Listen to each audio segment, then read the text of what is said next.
Mnataka niseme jambo? Wako watu hata kama ukiwapenda unapoteza muda, kwa sababu damu ya familia yao ni wabishi vile vile. Yaani hata kama ukimbeba hivi, umembeba hivi mgongoni, unashangaa mgongoni chur chur, damu ya familia yao, hawabebeki hivi. Unajua, mtu unayempenda kwa ukaribu zaidi ndiye baadaye anakuumiza kwa ukaribu zaidi. Unajua hivyo? Daudi anasema, afadhali angekuwa mtu mwingine, sio wewe ndugu yangu, tuliyeingia nyumbani mwa Bwana pamoja. Aliyeniumiza sio mtu wa mbali, ni wewe ndugu yangu. Afadhali angekuwa mwingine. Anaongelea nani? Anaongelea Absalom.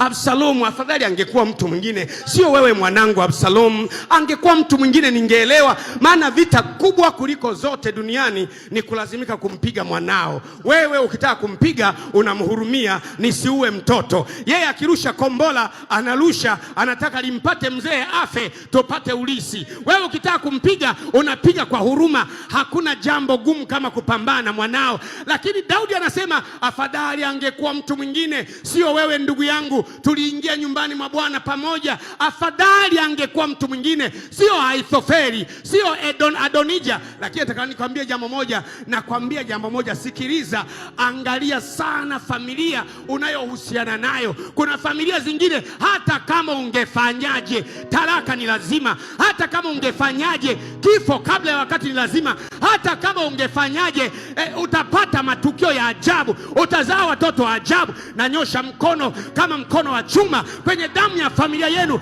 na ikomboa familia. Na amuru damu ya Yesu ingie ndani ya familia yako. Hebu sema fire, sema fire. Ninaamuru moto upite ndani ya familia yenu katika jina la Yesu. Kwa baba yako, kwa mama yako, kwa kaka yako, kwa ndugu zako, kwa rafiki zako, kwa ukoo wako. Ninaamuru moto upenye ndani ya familia yako kwa jina la Yesu.